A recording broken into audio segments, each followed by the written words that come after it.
Welcome back to Jinia blogs. Jinia ব্লগসের নতুন একটা সকালে তোমাদের সকলকে অনেক অনেক ওয়েলকাম।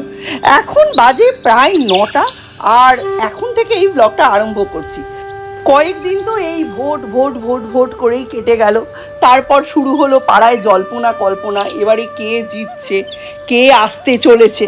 যাই হোক, তোমরা তো জেনেই গেছো এতদিনে যে প্রত্যাবর্তন আর হয়নি, পরিবর্তনের সরকার এসেছে। যে সরকারই আসুক তার কাছে একটাই আবেদন থাকবে আমাদের সকলের তরফ থেকে, ছেলে মেয়েগুলো যেন চাকরি পায়, রাজ্যে যেন শিল্প আসে এবং রাজ্যে যেন নির্বাচন পরবর্তী হিংসা না হয়। এছাড়া আর কোনো সরকারের কাছে আমাদের চাওয়ার আর কিছুই নেই। সত্যি কথা বলতে কি, শিল্প, শিক্ষা, স্বাস্থ্য এই তিনটে যদি ঠিকঠাক দিতে পারে, যে কোনো সরকার কিন্তু বছরের পর বছর টিকে যাবে। নারীদের সুরক্ষার কথা মাথায় রেখেই বললাম, কারণ মানুষের হাতে যখন কাজ না থাকে তখন মানুষ অনেক আকাজ করে বেড়ায়, এটা তো সত্যি। যাই হোক, সকাল সকাল সৌর্যকে নিয়ে আমি আর মিস্টার বিশ্বাস বেরিয়ে পড়েছি পার্থভৌমিকের সুইমিং পুল, অর্থাৎ মডার্ন সুইমিং পুলের উদ্দেশ্যে। এখানে বসে বসেও আমার মাথায় সেই একই চিন্তা, কে আসবে আর কি করবে। কারণ এই ক্লিপটা যেদিন আমি নিয়েছি সেদিন তখনও ভোটের গণনা স্টার্ট হয়নি, এটা বেশ কয়েকদিন আগেকার ব্লগ। আর তারপরে সৌর্যকে তুলে মিস্টার বিশ্বাস আর আমি মিলে রেডি করে নিই। অন্যদিন না এই জায়গাটা আমি ক্লিপস নিই না, আজকে ভাবলাম দেখি আপনাদেরও দেখাই যে হাতে হাতে লোকটা আমায় কেমন সাহায্য করে। ওপর মহলটা আমি রেডি করে দিয়েছি, আর নিচের মহলটা মানে ওই মোজা পরানো, জুতো পরানো, এই সবগুলো মিস্টার বিশ্বাস রেডি করে দিয়েছেন। দিয়ে সৌর্যের ব্যাগটা কাঁধে চাপিয়ে আমরা রওনা দিয়েছি। আজকে টাইমটা খুবই ভালো হয়েছে, আর আজকে সৌর্যকে স্কুলের টিফিনও আমি পুরো দিয়ে দিয়েছি। এমন নয় যে স্কুলের সামনে গিয়ে টিফিন কিনতে হবে। আসলে সাঁতার করে যায় তো, তারপরে না সাংঘাতিক খিদে পেয়ে যায়, আর ওই সময় হেলদি কিছু টিফিন অপশন আমাকে রাখতে হয়। স্পেশালি 1-2 রকমের ফ্রুটস রাখলে খুবই ভালো হয়। তারপর আমিও তো পিঠে চড়ে বসি। এবার বুঝতেই পাচ্ছেন, আমাদের তিনজনকে নিয়ে ও পাওয়ার হাউস মোড় অবধি যায়, গিয়ে আমাকে নামিয়ে দেয় আর আমি চলে আসি। এটা অন্ধকার হয়ে এসেছে, দেখেছেন কি অবস্থা, আকাশ পুরো কালো করে এসছে, প্রচণ্ড বৃষ্টি হবে। খুব বাজে অবস্থা আকাশের, আনতে যাওয়ার সময় না ঝামেলা হয়ে যাবে। এক্ষুনি সৌর্যকে দিয়ে ফিরলাম। আপাতত চাটা করে মিস্টার বিশ্বাস আর সৌম্যকে দিই। আজকে এই ভদ্রলোকের অনেক প্ল্যান। ও আর ওর বন্ধু আরিয়ান্থ দুজনে মিলে কেসরি যে বিরিয়ানি, যেখান থেকে আমরা ওই নিট পরীক্ষা দেওয়ার দিন বিরিয়ানি কিনলাম, সেখান থেকে বিরিয়ানি খেতে যাবে। প্লাস বিকেলবেলায় সৌম্য নিজে যাবে একা একা অতীন্দ্র সিনেমা হলে, মাইকেল জ্যাকসনের বায়োগ্রাফির ওপর একটা মুভি হয়েছে, সেটা দেখতে। বন্ধুবান্ধব অনেককেই বলেছিল, সকলেই বলেছে তুই যা ভাই, আমাদের কোনো ইচ্ছে নেই যাওয়ার, মানে ওই বায়োগ্রাফি দেখার কারোর ইচ্ছে নেই। সৌম্য নিজেই বলল যে মা 2টো শো আছে মা, একটা হচ্ছে 1:30টা থেকে আর একটা এই 6:30 থেকে। তো 1:30টার শোটায় আমি যেতে বলেছিলাম, কারণ চন্দ্রনাথ রথের মৃত্যুর পর থেকে যা শুরু হয়েছে আমি খুব ভয়ে আছি অ্যাকচুয়ালি। তা যাই হোক, ও বললো না মা 1:30টায় যাবো না, 1:30টারটা নর্মাল সাউন্ড, মাইকেল জ্যাকসনের মুভি দেখতে যাব, 1:30টায় গিয়ে কি হবে।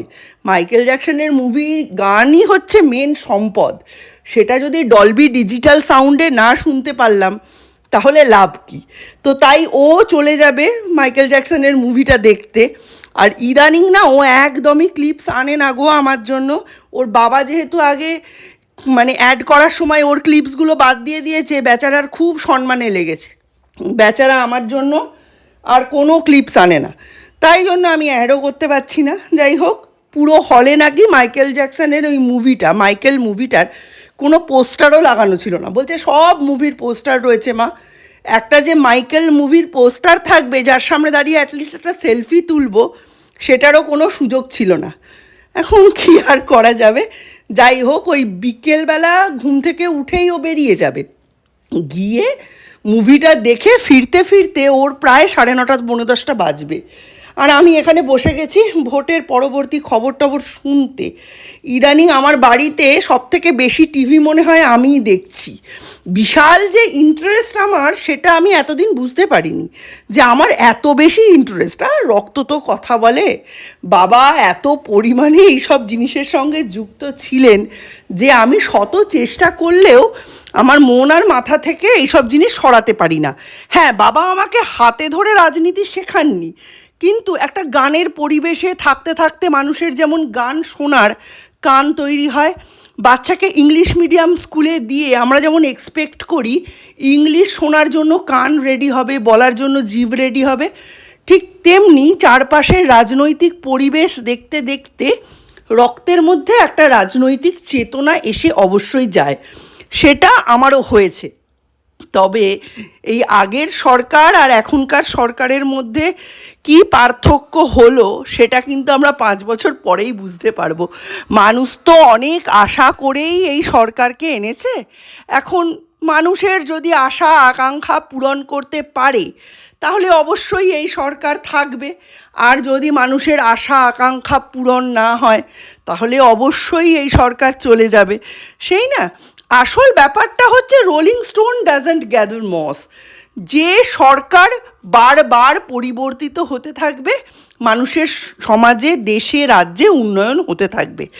একই সরকার যদি বেশি দিন চেয়ার বা গদি দখল করে বসে থাকে তাহলে কোথাও না কোথাও উন্নয়ন স্তব্ধ হয়ে যায়। সুতরাং সরকার বারবার বদল করাটা জরুরি। বারান্দাটা এরমভাবে সাজানোর পর আমার বারান্দায় টাইম স্পেন্ড করা বেড়ে গেছে। বসে খানিকক্ষণ গল্পের বই পড়লাম, পড়তে পড়তে দেখছি দীপ ওইখানে বসে বসে জাপানিজ লেখা প্র্যাকটিস করছে। 46টা নাকি অ্যালফাবেট, কি হারাকিরি মারাকিরি টাইপের নাম বলল।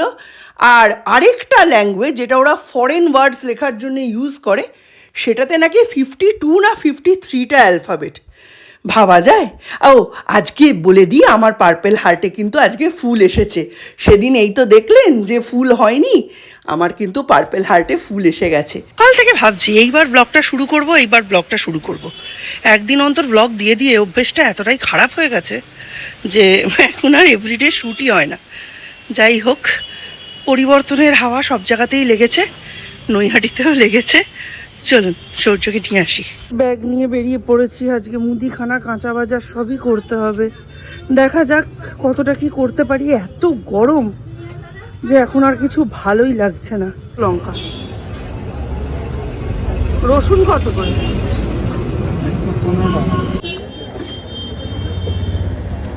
বলেছিলাম বাড়ি ফিরে তোমাদের দেখাবো, সেটা হচ্ছে এইটা। মিশো অ্যাপ থেকে অর্ডার দিয়ে এইটা আনিয়েছি। সামনেই তো বর্ষাকাল আসছে, তো তখন খাটের স্ট্যান্ডে ফ্যান্ডে জামা কাপড় ময়লা থাকে, আমার না দেখতে একদম ভালো লাগে না, তো সেই জন্য এইটা অর্ডার দিয়ে আনিয়েছি। এইটা যে কিনেছি এটা আমার ফেসবুকের ইনকাম দিয়ে কিনেছি। আর এবারে না আমি সৌর্যের স্কুলের মাইনে প্লাস মিস্টার বিশ্বাসের আর আমার রিচার্জ সব আমি আমার ফেসবুকের টাকা দিয়ে করতে পেরেছি। যাই হোক, খুব আনন্দ পেয়েছি, মজা লেগেছে। অ্যাকচুয়ালি নিজের টাকায় তো কিছু করি না, সব ওকে গিফট দিতে হলে ওই সেই গঙ্গা জলে গঙ্গা পুজো এরমই করা হয়। তবে সামনে দীপের জন্মদিন আসছে, তো সেই জন্য হাতে বেশ অনেকটা টাকা রেখেছি, কারণ এবারে জন্মদিনটা একটু ভালো করে সেলিব্রেট আমি করতে চাইছি। এরপরে কোনোবারে হয়তো ছুটি পাবে পাবে না, আসতে পারবে পারবে না, বাড়িতে যখন আছে এবারে ভালো করে সেলিব্রেট করব। সকাল থেকে এই হচ্ছে আমার উঠোনের অবস্থা, কারণ আমি সমস্ত গাছপালা লাগাচ্ছি। এই 4টে গাছ রিপোর্ট করেছি আজকে। আর এখানে এটা ছোট একটা টবে ছিল, দেখেছেন, এটাকে একটা 16 ইঞ্চির বড় টবে দিয়েছি, কারণ কাঠগোলাপ ছোট টবে হয় না। বলেছি যে এখানে আমি ক্রোটনস ছাড়া কিছু রাখবো না। এখানে একটা ক্রোটনস তো আগে ছিল, এই ক্রোটনটা লাগিয়েছি। আর আজকে আমি বাজার থেকে 30 টাকা দিয়ে একটা নীল অপরাজিতার চারা এনেছি, এনে সেটাকে রিপোর্ট করেছি আর পাতাগুলো কেটে দিয়েছি। ফুলের কুড়িগুলো কিন্তু রেখে দিয়েছি, পাতাগুলো কেটে জল টল দিয়ে এই যে ছায়ায় রেখেছি। আশা করছি এটা লেগে যাবে। 2-3 দিনের বৃষ্টিতে দেখুন এখানে কত কুমড়ো গাছের চারা বেরিয়েছে, আর এরা সব এইটাকে ধরে উঠছে। আমি আর বারণ টারণ করিনি, ওট ওপরের দিকে যতটা পারে উঠুক, তারপর দেখা যাবে। কুমড়ো ধরলে আপনাদের সকলকে না হয় নিমন্ত্রণ করে খাওয়াবো। দেখুন খালি কত চারা বেরিয়েছে।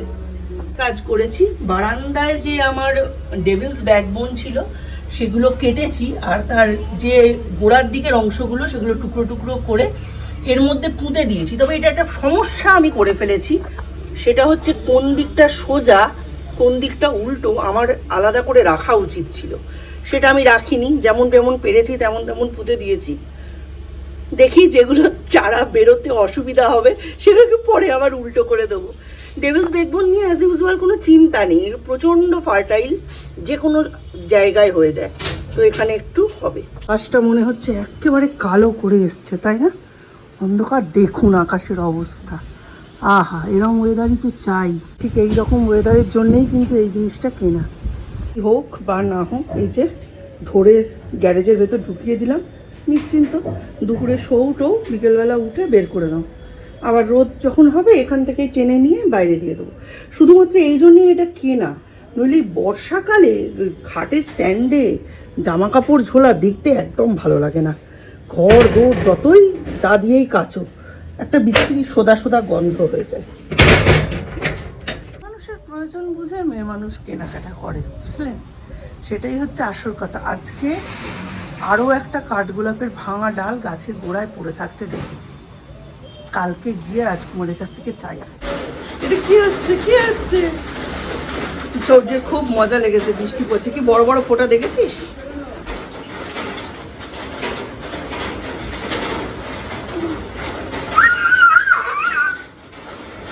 না, আজকে ওপরের বারান্দার এই ডেভিলস ব্যাকবোনগুলো ছাঁটাই করেছি। এই দেখুন ফুলের টবে লাগিয়ে দিয়েছি, দেখতে দারুণ লাগছে না? এগুলোর মধ্যে থেকে যেগুলো রুট বেরিয়ে যাবে আবার টবে লাগিয়ে দেবো। ডেভিলস ব্যাকবোন কিন্তু লম্বালম্বি খুব বাড়ে, আর এটা ঝাপটি করার একটাই উপায়, যে টবে লাগাবেন কেটে আবার তার পাশে লাগিয়ে দেবেন, আবার একটু বাড়বে কেটে তার পাশে লাগিয়ে দেবেন, দেখবেন এক মাথা ভর্তি চুলের মতো দেখতে লাগে। কি সুন্দর দেখতে লাগছে। বিকেলবেলা হতে না হতে, সন্ধেবেলা হতে না হতে, ওই দেখুন মেঘ ডেকে বৃষ্টি হচ্ছে। ঘাট এমনিতে সব ফাঁকা শুনশান, আর বিদ্যুৎ চমকাচ্ছে। কলকাতায় মনে হয় খুব বৃষ্টি হচ্ছে। আমার ক্ষেত্রে ভালো, গাছপালাগুলো তাড়াতাড়ি লেগে যাবে, কিন্তু একটা লোক নেই রাস্তায়। ভোটের রেজাল্টের পর দিন থেকে এই রাস্তায় মনে হচ্ছে মানুষের যাতায়াত কমে গেছে, একদম শুনশান রাস্তা। খুব বিদ্যুৎ চমকাচ্ছিল এই দিকটায়, ওই দেখুন। এই স্ট্যান্ডটা হয়ে কত সুবিধা হয়েছে দেখুন।